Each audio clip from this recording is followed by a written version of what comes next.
একটি বিশাল নিয়োগ সার্কুলার প্রকাশ হয়েছে। সুপ্রিয় চাকরি প্রত্যাশী ভাই ও বোনেরা, আপনারা যারা বাংলাদেশ সরকার গণপ্রজাতন্ত্রী বাংলাদেশ সরকারের সরকারি চাকরির নিয়োগের অপেক্ষায় ছিলেন, তাদের জন্য আরও একটি নতুন বার্তা। তো গণপ্রজাতন্ত্রী বাংলাদেশ সরকার প্রধান প্রকৌশলীর কার্যালয় ১০০ গণপূর্ত অধিদপ্তরে পূর্ত ভবন ঢাকায় ১৭৭টি পদে মোট ৬টি ক্যাটাগরিতে একটি বিশাল নিয়োগ সার্কুলার প্রকাশ হয়েছে।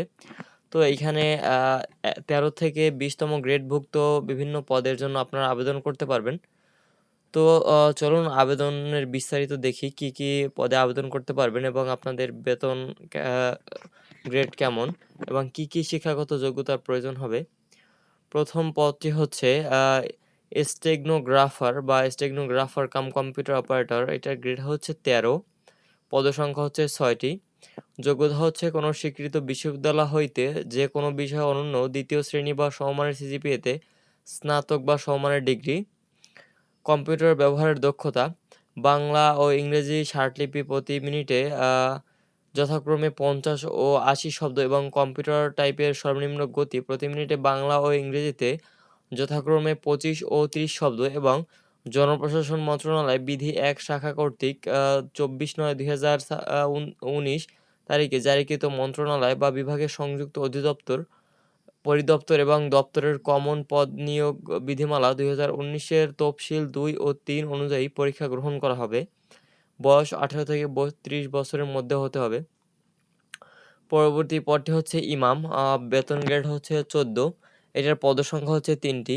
বাংলাদেশ মাদ্রাসা শিক্ষা বোর্ড হতে কামিল অথবা কোনো কওমি মাদ্রাসা হতে দাওরায়ে হাদিস অথবা যে কোনো বিশ্ববিদ্যালয় হইতে আরবিতে বা ইসলামিক যে কোনো বিষয়ে স্নাতক ডিগ্রি, হাদিস ও ফিকহ শাস্ত্রে যথেষ্ট জ্ঞানের অধিকারী, কিরাত পাঠে দক্ষতা, সুন্নতের অনুসারী, বিবাহিত হতে হবে।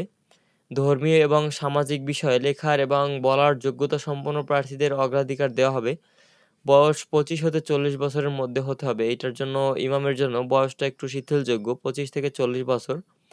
তো তারপর পদটি হচ্ছে আ স্টেন stenotypist cum computer operator. Grade হচ্ছে ১৪, পদসংখ্যা হচ্ছে ৬টি।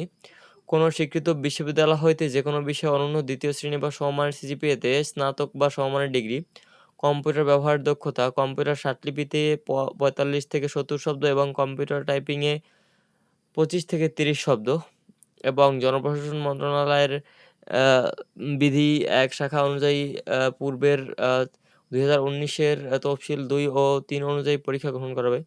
আচ্ছা, তারপর হচ্ছে নকশাকার, যেটার গ্রেড হচ্ছে ১৫, পদসংখ্যা হচ্ছে ৩৬টি। সংশ্লিষ্ট ক্ষেত্রে ড্রাফটিং সনদপত্র এসএসসি পরীক্ষায় উত্তীর্ণ এবং অভিজ্ঞদের অগ্রাধিকার দেওয়া হবে। বয়স ১৮ থেকে ৩২ বছরের মধ্যে হতে হবে। তারপর হচ্ছে ভিটি অ্যাটেন্ডেন্ট, যেটার গ্রেড হচ্ছে ১৫, পদসংখ্যা ৩টি।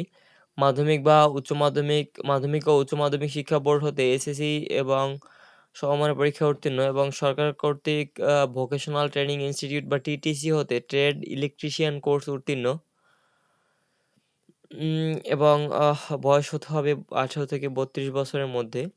তারপর হচ্ছে অফিস সহায়ক এমএলএস, গ্রেড হচ্ছে ২০, পদসংখ্যা হচ্ছে ১২৩টি, যেটা এই সার্কুলারের এই ক্যাটাগরিতে সবচেয়ে বেশি পদ। কোনো স্বীকৃত বোর্ড হইতে মাধ্যমিক স্কুল সার্টিফিকেট বা সমমানের পরীক্ষা উত্তীর্ণ, জনপ্রশাসন মন্ত্রণালয় বিধি ১ শাখা কর্তৃক ২৪/৯/২০১৯ তারিখে জারিকৃত মন্ত্রণালয় বা বিভাগের সংযুক্ত অধিদপ্তর, পরিদপ্তর এবং দপ্তরের কমন পদ নিয়োগ বিধিমালা ২০১৯ এর তফসিল ৫ অনুযায়ী পরীক্ষা গ্রহণ করা হবে। বয়স ১৮ থেকে ৩২ বছরের মধ্যে হতে হবে।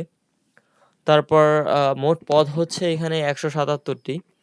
শর্তসমূহ উপরের উল্লিখিত পদের জন্য বাংলাদেশের সকল জেলার প্রার্থীগণ আবেদন করতে পারবেন। আচ্ছা, এখন হচ্ছে অনলাইনে আবেদন কিভাবে করবেন? অনলাইনে আবেদনের জন্য আপনাকে অবশ্যই https://pwd.teletalk.com.bd ওয়েবসাইটে আবেদনপত্র পূরণ করবেন এবং আবেদনের সময়সীমা হচ্ছে ২/৮/২০২৬ অর্থাৎ আগস্ট মাসের ২ তারিখ থেকে আবেদন শুরু হবে এবং শেষ হবে ৩১/৮/২০২৬ খ্রিস্টাব্দ বিকাল ৫টায়। অর্থাৎ আপনি মোটামুটি ২৯ দিনের মতো সময় পাবেন এখানে আবেদন করার জন্য। তো উক্ত সার্কুলারটির যদি কোনো বিষয় জানার থাকে অবশ্যই আপনি কমেন্ট করবেন এবং আমি আপনাদের সুবিধার্থে এই নিয়োগ সার্কুলার লিঙ্কটি আমি অবশ্যই ডেসক্রিপশন বক্সে দিয়ে দেবো। আপনারা সেখান থেকে বিস্তারিত দেখবেন এবং আবেদন করতে পারবেন।